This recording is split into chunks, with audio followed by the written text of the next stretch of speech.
I'm Mark Golub, coming to you now from the second floor of the Washington Convention Center in Washington, D.C., where we're here celebrating an AIPAC National Policy Conference. In addition to bringing you the plenary sessions, and maybe some of you have seen it live on Shalom TV channel or on video on demand as well, in addition to the plenaries, in addition to some of the breakout sessions, Shalom TV's exclusive coverage of major breakout sessions here at AIPAC. I also had the chance to speak to many of the individuals who simply have been here as attendees, as Jewish leaders, as speakers. And we'd like to share with you some of their comments. Here are conversations from AIPAC's National Policy Conference. So what a thrill. Now I'm standing with the president of the entire Jewish Federation Network, the Jewish Federations of North America, Jerry Silverman. First of all, it's always good to see you. And where have you been lately? Have you been based in the United States, or are you traveling all over the world? First of all, it's a privilege to see you and to be part of Shalom TV. Thank you. Which we watch in our household. That's wonderful. Second of all, I've been everywhere. I can imagine. Coast to coast. I spent a week in Israel recently at the Jewish Agency Board of Governors meetings, wonderful. which were very productive and insightful, and spent a day at the Knesset meeting with both party leaders and new members of Knesset. Fabulous. A very exciting, inspirational time in the Knesset. What's the mood in Israel right now, Jerry? There's an energy. There's a little bit of excitement on the street about change. And when you talk to various new MKs like Dov Lippman, our friend from Maryland, and Stav Shavir, this young, dynamic, new MK who was part of the protest movement, and you talk to Naftali Bennett, you know, you really get a feel that there is a freshness and newness. A real vibrancy right now in Israel. Vibrancy, Absolutely. Charisma, and real thought that's going on. Right. Very exciting. And now, what's your sense of this AIPAC conference? What have you seen that's touched you? What do you think some of the major moments have been for you? Well, I always love young people. And walking in today with a whole group of young people from campuses, 2,000 young kids who are being educated, who are learning about Israel or supporting and celebrating Israel with this wonderful, spectacular organization, to me is, I always believe that high tide raises all boats, and it's a great thing to see that. I mean, how invigorating is it? I am so glad that's where you began, because I remarked to my wife, I have been thrilled, almost excited in my depths by the number and the excitement of the young people here. And we always hear about, the doom and gloom of the Jewish future. But I look around here, and Sloan's on camera right now, but Sloan, even pan the room, because even as Jerry and I are talking, I'm looking around, there are people here of all ages, but many, many young people. So speak for one moment what you think it says, Jerry, about the future of American Jewry. Well, I think it says that there's hope. It's not doom and gloom, there's opportunities. And we as organizations working together can really drive up the level of opportunity and turn challenge into opportunity, turn problems into excitement. And these young people show that they are interested, they want to be connected. And we should take a real pride in that and foster it. Any sense on your own part about the words of Joe Biden today, the Vice President of the United States? I thought he was terrific. I did too. I thought, first of all, his energy. I thought his heart. What came through was a real neshama about the state of Israel, both from his 40 years of being connected in his story about Golda Meir, yes, through this administration. Because, we as federations, we took a solidarity trip during the Gaza conflict. We were in Sderot and around the area as the rockets were shooting, and we saw Iron Dome above our heads. We saw it hit a missile. And that shows that there really is a relationship between our two countries. And that's what he was trying to say. It's unbreakable. I've spoken to many people as they've left the room, and look, I'm not telling you something you don't know. You even spoke beautifully on Shalom TV when we covered you and you talked about the aftermath of the presidential election here in this country. But every now and then you will hear Jews express a certain kind of concern with the Obama-Netanyahu relationship, and it's easy to always find a way to criticize. I hear Joe Biden today, and I've spoken to people who are Republicans as they leave that hall. There was nothing he said that they wished had been said. He said everything, and Jerry, he can't come to a public forum like this and depart from the line the administration wants to get out. And if this is now the way the administration wants to talk about Israel, it's not about Republican, Democrat. This is where we want America to be. And I just want to know if you have the same feeling. I do have the same feeling, and I think as an American, going through the election, I was always asked the question, who's better for the U.S.-Israel relationship, who's better for Israel, the Republicans or the Democrats? And I always said that's not the question. I said, let's say who's better for America.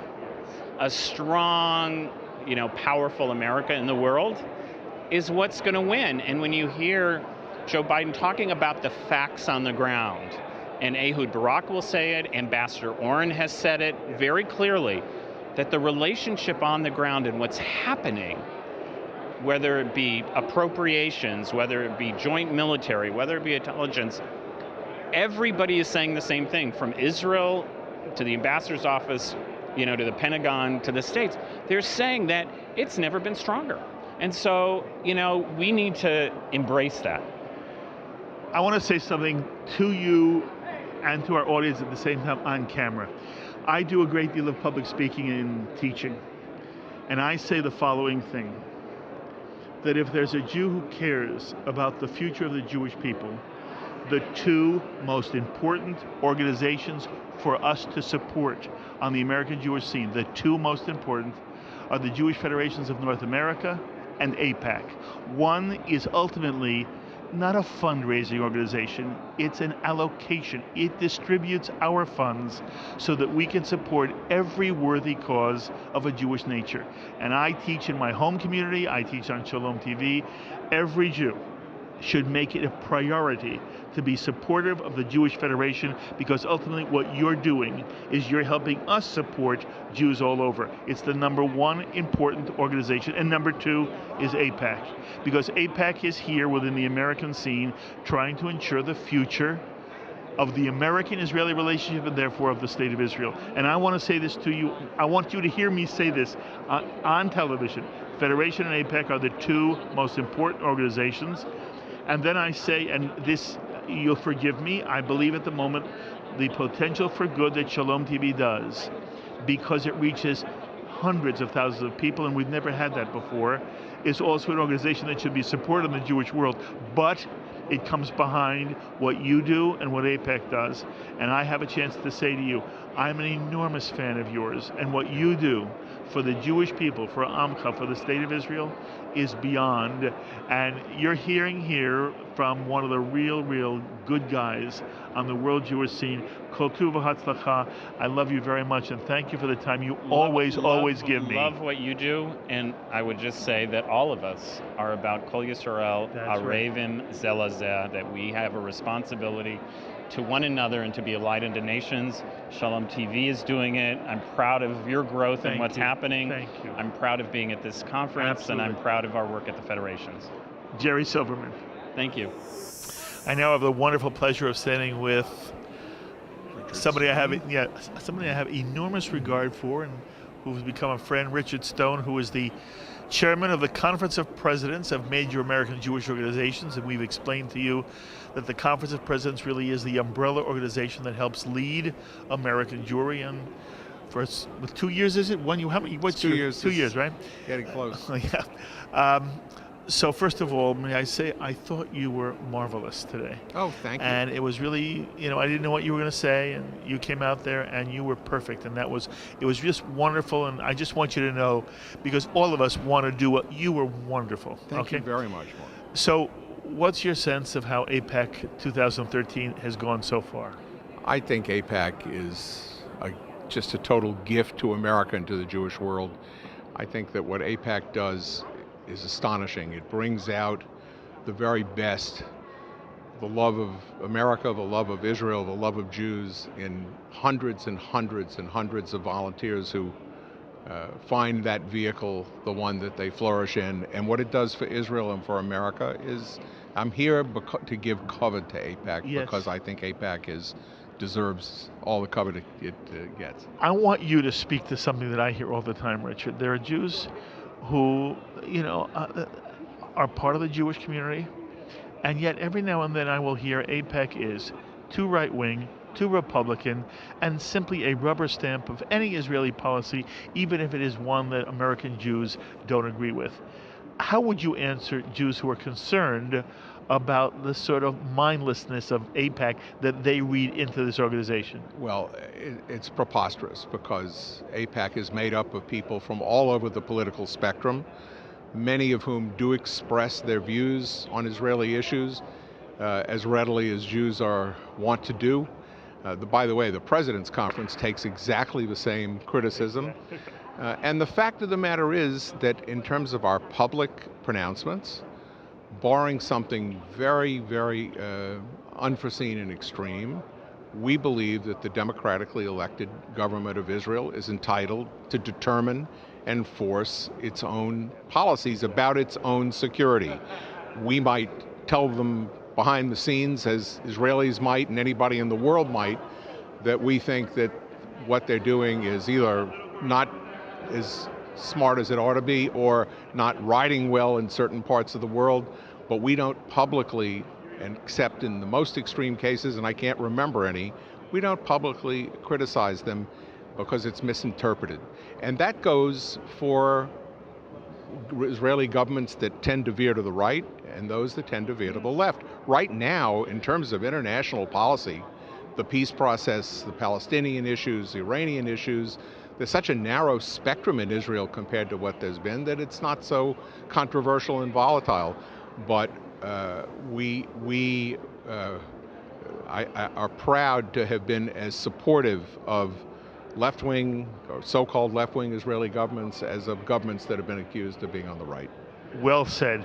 So what did you think of Vice President Biden's remarks? Well, I don't know how you could have asked Vice President Biden to say anything better than he said. Wasn't he fabulous? He was absolutely fabulous, particularly on the Iranian issue, where he was as clear and unambivalent as anyone in the administration has been. And the administration has been pretty clear and strong on this issue.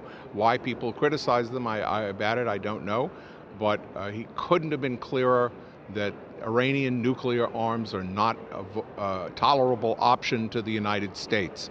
We'll go do everything we can to avoid the military option, but it has to be communicated to the Iranians that that is a real option.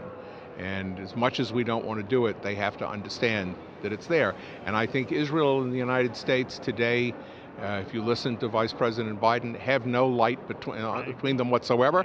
And I hope and expect that that's going to define President Obama's visit to Israel soon. You know, Richard, I don't believe a vice president comes to AIPAC and departs from administration line, and that what 13 to 15,000 people heard today was an expression not simply of Joe Biden, but of the Obama administration. No question about it, especially when the president's about to take his first visit as president. He visited before he was president. His first visit to Israel. I think you can take Vice President Biden, who says it straight, sometimes incredibly straight. You can take him at his at face value today, and he was terrific. He was terrific. Okay, and then we heard from Prime Minister Netanyahu. Any reaction to his remarks?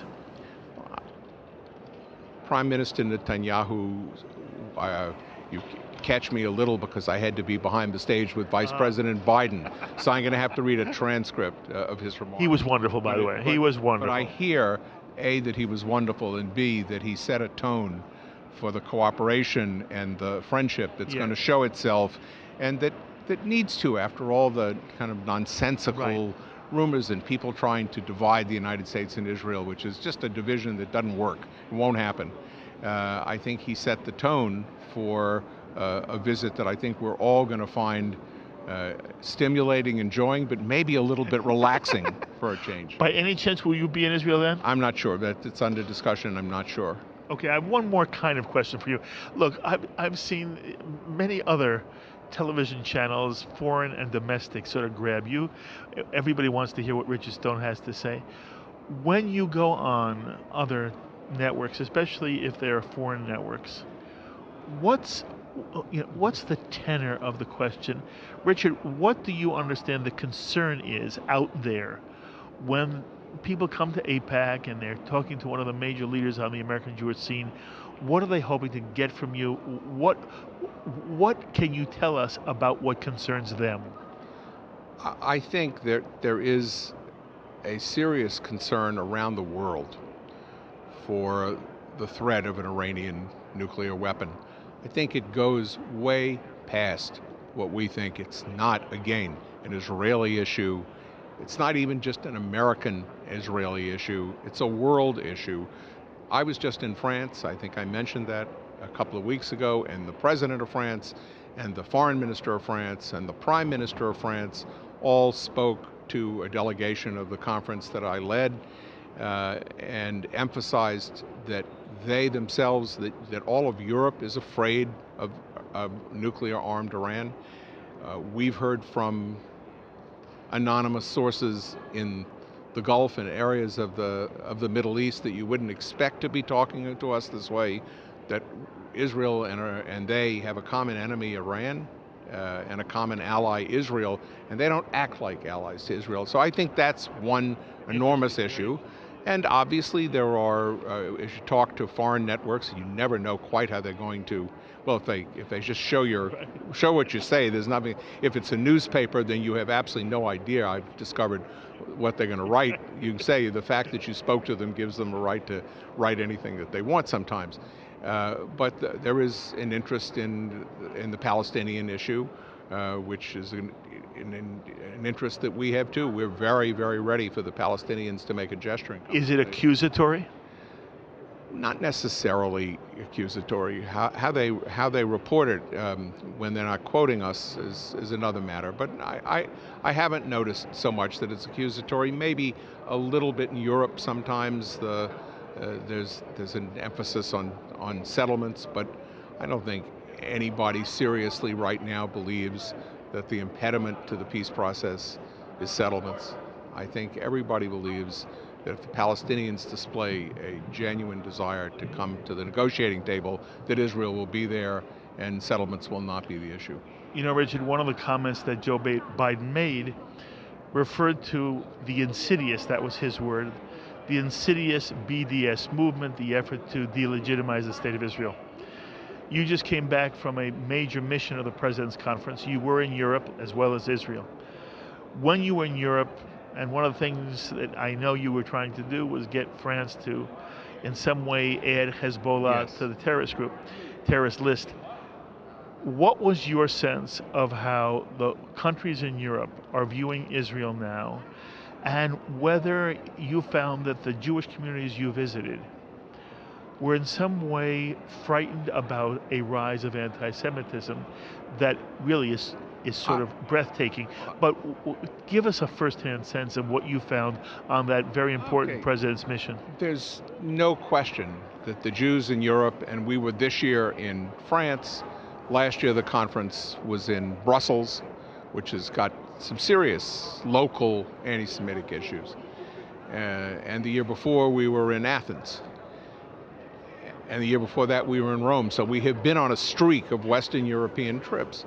And there's no question that the Jews in Europe are concerned about the growth of anti-Semitism, some from the political right, but I think primarily from the growth of Muslim population in those places. And it's a physical threat. There are areas in Europe that recognizable Jews are very uncomfortable and justifiably uncomfortable walking into. At the same time, I don't. You talked, by the way, about the horrible incident in Toulouse. Yeah, we were in Toulouse, and we went to Or Torah, which is the school where a rabbi and a few children were just shot to death, murdered for being there and for being Jewish. And I sat with the rabbi who's the principal of the school, and he showed me a picture of his daughter. He doesn't talk easily about this. And it's extremely moving. But I said this morning, you know, a few months shortly after the incident, Prime Minister Netanyahu and President Hollande of France came together to Toulouse. And I said, you know, you step back, they can't really change the grief of this poor rabbi. But it's an interesting moment in the history of the Jews that the president of a major country of 16 million or more people and the prime minister of Israel come to pay a shiva call, in effect, in a small Jewish community. And it shows what the existence of the state of Israel, the complete transformation of Jewish life that it's brought about. You know, you help put things in perspective. On the one hand, we do live in perilous times, and we live in amazing and wonderful times. And you are doing amazing and wonderful work, Richard. Thank you, Mark. And we thank you so much for your service. Richard, thank you for your channel, which is helping inform the Jews in the correct way, in an unbiased and professional way about many issues. Thank you. Richard Stone. What a pleasure I have now standing with a dear friend, Stephen Berg, who is the New York director of the Simon Wiesenthal Center. Give me the exact title and the exact name of how, you know, everybody knows it, the Simon Wiesenthal Center. What do you call it? The Simon Wiesenthal Center, Wiesenthal Center, you know, all those things, and a huge fan of Shalom TV, I have to admit, and a good friend of Mark's. You're wonderful, you're wonderful. But we should talk for one moment about your work, because you really are new at the Simon Wiesenthal Center in New York. What do you hope to achieve there? Well, we're doing a lot of work in terms of the UN. We're an NGO at the UN. We're doing a lot of work with anti-bullying campaigns. We actually have a museum on 42nd. Everyone's welcome to come 42nd between 2nd and 3rd. And really what the Simon Wiesenthal Center is we're like the global AIPAC in many, many countries around the world where they are making the case against anti-Semitism and for Jewish rights. I want to say, by the way, Stephen has mentioned the Simon Wiesenthal Museum on 42nd Street between 2nd and 3rd, correct? Yeah, 226 42nd Street. Okay.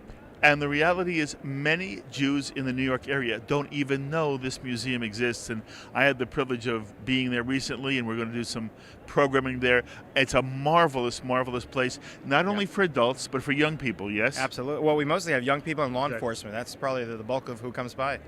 All right, so you're here at AIPAC. Yep. Stephen, this is not your first AIPAC. Been here many, many years. Huge supporter of AIPAC. What's your sense of it this year? Oh, it's incredible. I mean, I would have to say that just the energy in the room is incredible. I think that they make the case for Israel, but not just the case for defense. But you know, we saw technology yesterday. If you go downstairs, you can experiment with all the technology. There's just this incredible democracy. Forget the fact it's a Jewish state. It's just this amazing, amazing state in the Middle East that keeps democracy strong and is a great partner to the United States. And this is a celebration once a year. We all come together. So I want you to address some of the things every now and then I'll hear. People who don't know much about AIPAC say, number one, it's too right-wing. Number two, it's too Republican. It's not bipartisan enough. And three, it turns out to be, in essence, a rubber stamp on whatever Israeli government policy is. And sometimes it does not reflect the overall American Jewish attitude to any given event or policy or problem confronting the state of Israel in the Middle East. If you were with a Jew who expressed that kind of concern about AIPAC and reluctance to be involved because of any of those concerns, what would you say to them? I'm going to get you to come stand over here a little bit. Sure. Take it. I think what I would say to them, it's, you know, if you're proud to be an American, then you should be proud to be a part of AIPAC, because, you know, we had President Bush, who's a Republican, we have President Obama, who's a Democrat, and in this country throughout the years, we basically democratically elect someone and we respect them. And the truth is the same of Israel. You know, we're all Jewish, many of us, and we have opinions, very strong opinions, but the bottom line is we have a democratically elected government, and you can't fault AIPAC for supporting that government any more than you can for an Americans supporting the American government. And I think that's AIPAC's job. AIPAC's job is not to get into the weeds and dictate policy. It's basically to respect the fact that there is a democratic government in an area of the world where there are absolutely no democracies. And I think that's what AIPAC brings to the fore, to show the close bond between American democracy, which was started over 200 years ago, and Israel's, which is a little bit younger, but it's the same type of democracy, that we respect the people's choice. Steve, do you find it in any way partisan here, either Republican or Democrat? Absolutely not. Absolutely not. Yeah. So far, it's been a lovely, lovely conference, and we have seen some excellent speakers. We had somebody on a moment ago who talked about the Israeli innovation, which was absolutely wonderful, and you talked about it downstairs. Anyway, you're doing spectacular work yourself. Thank you so much. We will highlight a lot of what you're doing on Shalom TV. Thank you. Always lovely to be with Good you. to see you. Thank Steve Berg. And there you have some comments from AIPAC's National Policy Conference. We hope you enjoyed hearing all those who spoke. As always, I invite you to be in touch with me with any thoughts or comments you may have to the ideas expressed on this program. Please email me, write me, post on our Facebook wall, tweet me. I look forward to hearing from you. And please, if you have a moment, contact your local AIPAC office.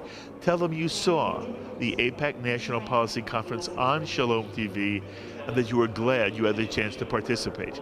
Until the next time, I'm Mark Golub. Be well, my friends.